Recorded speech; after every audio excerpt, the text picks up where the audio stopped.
Dear learners, I'm Ankita Peter. I'm the counselor from DPS Expressway, and in this program we will learn about memory. Memory makes us, defines us, builds our life. If we couldn't recall the who, what, where and when of our everyday lives, we would never be able to manage. We mull over ideas in the present with the help of memory that helps us to build our tomorrow with the use of past events. Without a memory of the past, we cannot operate in the present or think about the future. We would not be able to remember what we did yesterday, what we have done today, or what we plan to do tomorrow. Without memory, we could not learn anything. Memory is involved in processing vast amount of information. This information takes many different forms, examples, images, sounds or meaning. Have you ever wondered why we remember the name of our favorite actor, actress or singer or our childhood friends, interesting incidents relating to them, our family members and so many other things, and do not forget them over long periods? All this is possible because of memory. It is because human memory has immense potential. It is crucial in our life because it helps building bridges in the flow of experiences and allows us to have a sense of continuity. Though it is malleable, that tends to decay with age. Memory refers to retaining and recalling information over a period of time, depending upon the nature of cognitive task you are required to perform. In this lesson, we will discuss about the nature of memory, the differentiation between stages of memory, forgetting and strategies for enhancing memory. Memory and forgetting. Psychologists consider memory and learning to be different processes, though both are closely related. Learning refers to the process of storing the outcomes of learning in the form of information that can be retrieved when required. Memory refers to the set of processes involved in storing information. This specific process is termed as retention. In simple words, memory is the personal record of past experiences. It is the brain's ability to store information to use it later. Thus, memory can be defined as perceptually active mental system that receives, encodes, modifies and retrieves information. The process in which information is encoded, stored and retrieved is memory. Encoding allows information from the outside world to be sensed in the form of chemical and physical stimuli. In the first stage, the information must be changed so that it may be put into the encoding process. Storage is the second memory stage or process. This entails that information is maintained over short periods of time. Finally, the third process is the retrieval of information that has been stored.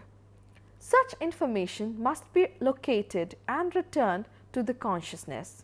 Some retrieval attempts may be effortless due to the type of information, and other attempts to remember stored information may be more demanding for various reasons. We cannot directly observe the process of memory, but indirectly we can measure the retention by three methods: recall, recognition and relearning. Measuring retention: recognition, recall and relearning. Recognition.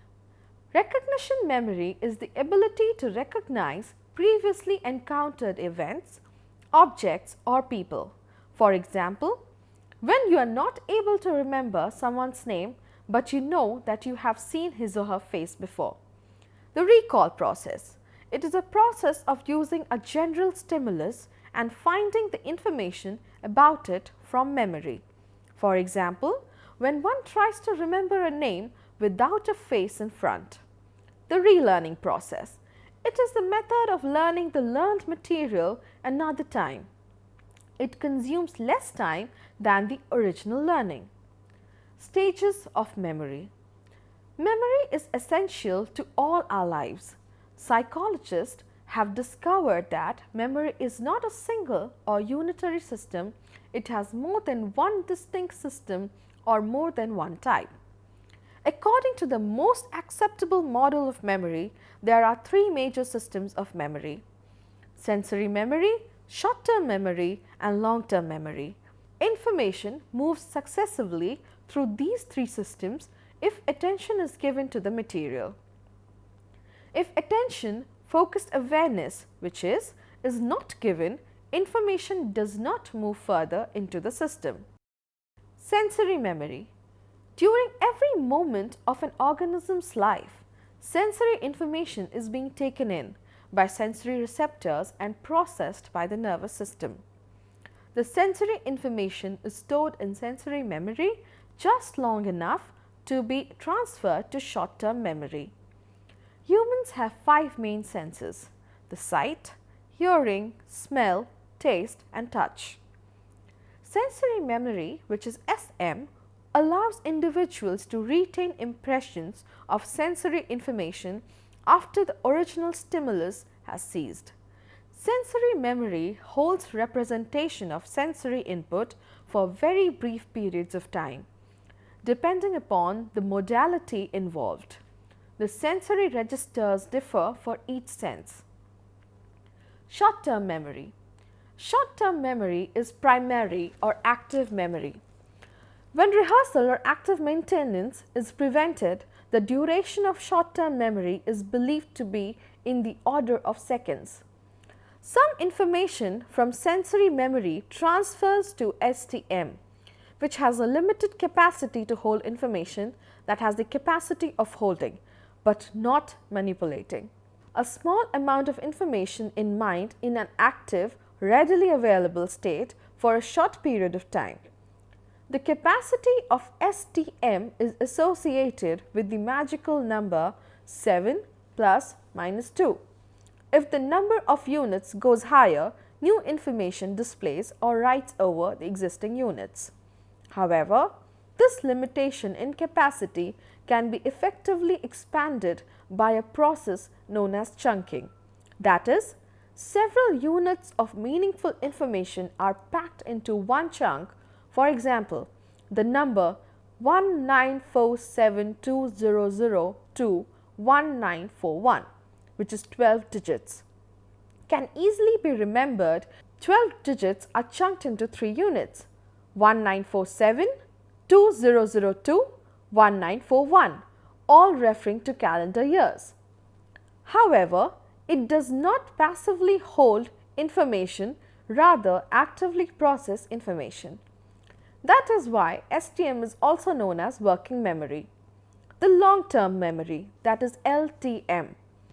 It refers to the memory system for the retention of large amounts of information for long periods of time. It is the memory system that permits us to remember events that happened many years ago, yesterday, last year, and so on. It is the long-term memory that allows us to remember factual information, making it possible for us to learn different subjects, appear for examinations, and communicate with others. It brings continuity and meaning to our life. Types of memory.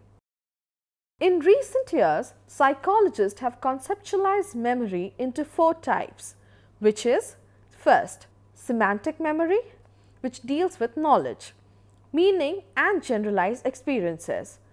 Whatever we remember from books and information about world events and meanings of words are included in it. Thus, we can say that semantic memory refers to general world knowledge that we have accumulated throughout our lives. These facts, ideas, meanings, and concepts that is intertwined in experience and are dependent on culture. Number 2, episodic memory. It refers to the experiences which are personal to an individual. You do so many things in a day. They are your unique experiences. Memory of such experiences is accessible by you only. Episodic memory is the collection of past personal experiences that occurred at a particular time and place. For example, if one remembers the party on his or her 6th birthday, this is an episodic memory. They allow an individual to figuratively travel back in time to remember the event that took place at that particular time and place. Number 3. Procedural memory deals with memory for actions or ways of doing certain things or performing certain activities. The procedural memory is a part of the long-term memory that is responsible for knowing how to do things, also known as motor skills. As the name implies, the procedural memory stores information on how to perform certain procedures, such as walking, talking, and riding a bike. Delving into something in your procedural memory does not include conscious thoughts. For example, the tasks such as playing a piano, driving car, riding a bike, climbing stair, etc. all depends on procedural memory. Number 4. The meta memory. It is memory for your memory. We not only remember things but also remember that we can remember. People may be good or poor in understanding their own memories.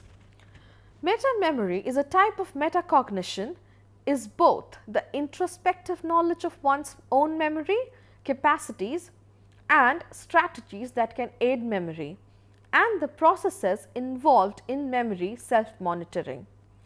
This self-awareness of memory has important implications for how people learn and use memories. When studying, for example, students make judgments of whether they have successfully learned the assigned material and use these decisions, known as judgments of learning, to allocate study time. Forgetting. We often fail to remember something, but the question is, why do we forget? It is because the memory has disappeared. It is no longer available.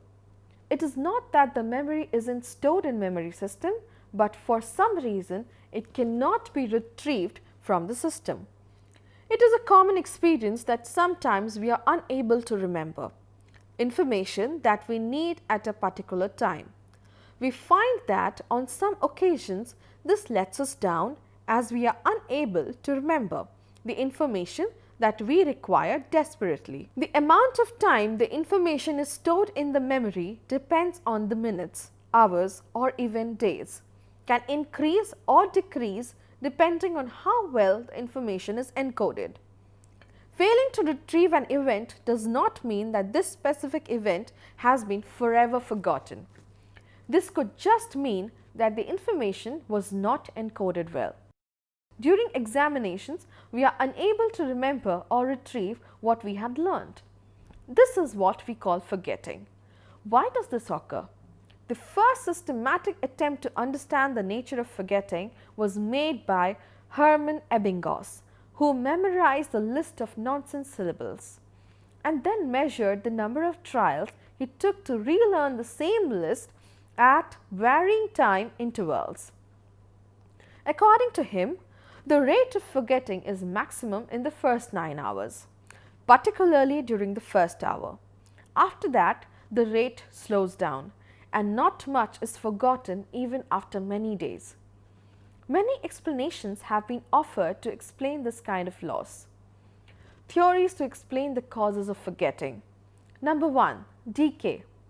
It is also called de-use theory and is the earliest theory of forgetting. The assumption here is that memory leads to modification in the central nervous system, which is akin to physical changes in the brain called memory traces. When these memory traces are not used for a long time, they simply fade away and become unavailable. This theory has been proved inadequate on several grounds. If forgetting takes place because memory traces decay due to disuse, then people who go to sleep after memorizing should forget more compared to those who remain awake. Simply because there is no way in which memory traces, but the results show just the opposite. Those who remain awake after memorizing show greater forgetting than those who sleep. Some psychologists think that it is due to the gradual fading of memory traces or decay that happens with lapse of time. This does not explain why certain memories fade forever while others seem to be well preserved. Passing of time cannot therefore be considered as the main cause of forgetting. Decay theory did not explain forgetting adequately. It was soon replaced by another theory of forgetting, which suggested that new information that enters the long-term memory interferes with the recall of earlier memories, and therefore interference is the main cause of forgetting. Interference. A more useful explanation is found in the view called interference theory. It argues that memories are lost because of what happens to them during the period when we retain them. Thus, inhibition or interference by subsequently learned material becomes the major cause of forgetting. This theory assumes that learning and memorizing involve forming of associations between items, and once acquired, these associations remain intact in the memory. People keep acquiring numerous such associations, and each of these rests independently without any mutual conflict. However, interference comes about a time of retrieval when these various sets of associations compete with each other for retrieval. There are two types of such interference. Number one, which is the retroactive interference, and number two, the proactive interference. Retroactive interference, acting backwards, occurs when the current information interferes with what has been retained earlier. This is a situation in which earlier information in the memory interferes with the current information. Proactive interference. It is a situation in which earlier information in the memory interferes with the current information, which means the old information in the memory make people forget newly acquired information. In other words, in proactive interference, past learning interferes with the recall of later learning, while in retroactive interference, the later learning interferes with the recall of past learning. For example, if you know English and you find it difficult to learn French, it is because proactive interference. And if, on the other hand, you cannot recall English equivalents of French words that you are currently memorizing, then it is an example of retroactive interference. Level of processing. While learning some material, we may attend to it in detail and process at a deeper level, or neglect it and attend at a surface level. This may be a cause of forgetting. Strategies for enhancing memory. All of us desire to possess an excellent memory system that is robust and dependable. There are a number of strategies for improving memory called mnemonics to help you improve your memory. Some of these mnemonics involve use of images, whereas others emphasize self-induced organization of learned information. There are some tips to enhance one's memory. Number one, deep processing. Careful planning, considering the meaning of information and relating it to existing knowledge, is helpful in learning it and remembering it later. The depth of processing also refers to the rehearsal of material to be remembered. The more you rehearse, more chances of recalling it later. Number two, attending carefully. To ensure the retention in long-term memory, you have to put in conscious efforts to attend to it carefully. Number three, minimize interference. You should try to reduce interference as much as possible. Number four, distributed practice. While learning some material, it is beneficial to learn it using distributed practice, in which there is a gap between trials. Number five, using memory aids. People use various cues, indicators and signs to connect event. This often facilitates remembering. You can use visual imagery to remembering object and places. Number six, shorthand codes. You can develop your own shorthand codes to memorize long list of items, for example, Vibgyor, which includes names of all the colors of the rainbow: violet, indigo, blue, green, yellow, orange and red. Repression, forgetting painful events. The events and experiences that are threatening or painful are eliminated from one's consciousness. This is called repression.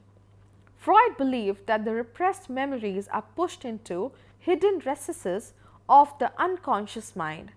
Such repressed memories may cause many psychological problems for the individual. Amnesia refers to a loss of memory due to illness, injury, drug abuse or other causes. Repression is a defense mechanism, a concept of psychoanalysis, but it pre-exists the ego, that is, primal repression.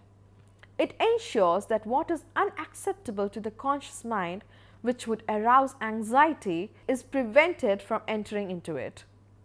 We can brief the lesson here and say that memory refers to the set of processes involved in storing information, and the specific process is termed as retention. Three basic methods of measuring retention are recall, recognition and relearning.